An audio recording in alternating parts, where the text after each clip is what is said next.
اعوذ باللہ من الشیطان الرجیم بسم اللہ الرحمن الرحیم قال فإن اتبعتنی فلا تسألنی عن شیء حتى احدث لك منه ذکرا اللہم صل علی محمد وآل محمد وعجل فرجهم۔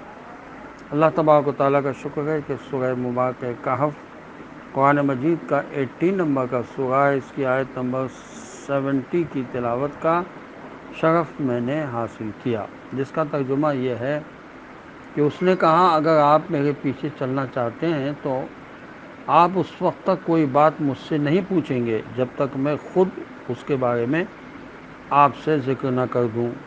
یعنی کوئی بھی حادثہ یا مسئلہ پیش آتا ہے تو اس کے انجام کا انتظار کرنا ہوگا۔ اگر اس حادثے اور مسئلے کی کوئی توجیہ آپ کی سمجھ میں نہ آئے تو لب اعتراض نہیں کھولنا ہے۔ یہ مکالمہ ہو رہا ہے حضرت خضر علیہ السلام اور حضرت موسیٰ علیہ السلام کا۔ کوئی بھی حادثہ یا مسئلہ پیش آتا ہے تو اس کے انجام کار کا انتظار کرنا ہوگا۔ اگر اس حادثے اور مسئلے کی کوئی توجیہ آپ کی سمجھ میں نہ آئے تو لب اعتراض نہیں کھولنا ہے۔ اس واقعے میں ان تمام سوالات کے جواب موجود ہیں جو لوگوں کے ذہنوں میں ابھرتے ہیں کہ اللہ کے دیس میں یہ کیا ماجرا ہے کہ ایک شخص کا اکلوتا بیٹا حادثے کا شکار ہوتا ہے اور مر جاتا ہے، دوسرا شخص کثرت اولاد کی وجہ سے غربت سے کراتا ہے، ایک شخص کو اپنے پیارے بچے کے معالجے کے لیے 1000 روپے میسر نہیں اور دوسرا شخص اپنی بلی اور کتے پر لاکھوں روپے خرچ کرتا ہے۔ آگے آپ اسی واقعے میں دیکھیں گے کہ ایک شخص کا واحد ذریعہ معاش کشتی ٹوٹ جاتی ہے اور دوسرے شخص کے سرمایہ کو تحفظ دیا جاتا ہے، اور ایک شخص کا اکلوتا بیٹا مارا جاتا ہے۔ اسی قسم کے مسائل حضرت موسیٰ علیہ السلام کو پیش آئے اور حضرت موسیٰ علیہ السلام نے وہی سوالات اٹھائے جو ہر کسی کے ذہن میں ابھرتے ہیں۔ ایسے لوگوں کی دوستی سے بچو۔ مولا علی صاحب فرماتے ہیں کہ فاسق کی دوستی سے بچو، کیونکہ کسی قوم کے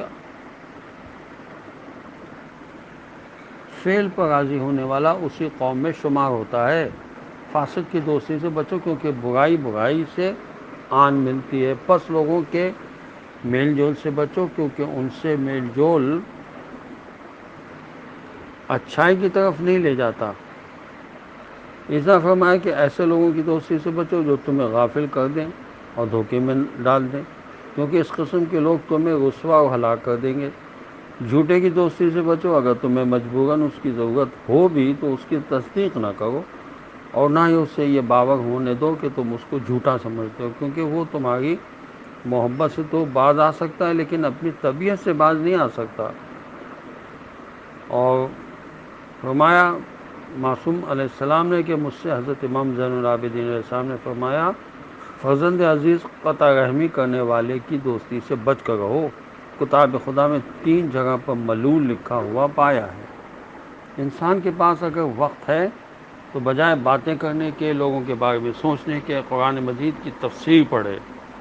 اس سے ظاہر ہوگا کہ اللہ کس طرح سے شہد کی مکھی پر جب رحم کرتا ہے اس کو وحی سے نوازتا ہے، تو عام انسان کو کیوں نہیں اگر وہ چاہے تو اس کو نواز سکتا ہے۔ اب دیکھیں شہد کی مکھی پھلوں وغیرہ کا رس چوسنے کے بعد وہ اپنے چھتے میں پہنچ کر منہ کے ذریعے سے رس اگلتی ہے۔ جو مقام اس کے کاٹنے کا ہے اسی زہریلے مقام سے یہ رس اگلتی ہے جو بجائے زہریلے اثرات کے شفا بن جاتا ہے۔ یہ محفوظ مقام میں اپنا چھتا تیار کرتی ہے۔ اس کے چھتے کے خانے سب کے سب مخمص ہوتے ہیں جس کے 5 اضلاع آپس میں برابر ہوتے ہیں۔ مکھی پاکیزہ رس لینے میں بڑی محتاط ہوتی ہے۔ اگر کوئی مکھی جب رس لے کر آتی ہے تو اس کی دیکھ بھال چیکنگ کے لیے امیر النحل ایک مکھی ہوتی ہے۔ اگر بدبودار رس لے کر وہ آتی ہے تو وہ امیر النحل اس مکھی کو کاٹ کر پھینک دیتی ہے۔ سب مکھیاں امیر النحل کی فرما بردار ہوتی ہیں۔ نافرمانی کی صورت میں تمام مکھیاں اس نافرمان کا بائیکاٹ کر دیتی ہیں۔ تمام مکھیاں اپنے امیر النحل کے پیچھے ہی پرواز کر سکتی ہیں۔ امیر النحل تمام مکھیوں کی پوری طرح دیکھ بھال کرتا ہے اور وہ اس تنظیم سے کبھی غافل نہیں ہوتا۔ امیر النحل اگر مارا جائے یا گم ہو جائے تو باقی مکھیوں کا نظام بھی درہم برہم ہو جاتا ہے۔ علاوہ ان کے اور بھی مسالے ہیں جن کو اللہ ہی بہتر جانتا ہے۔ السلام علیکم ورحمۃ اللہ وبرکاتہ۔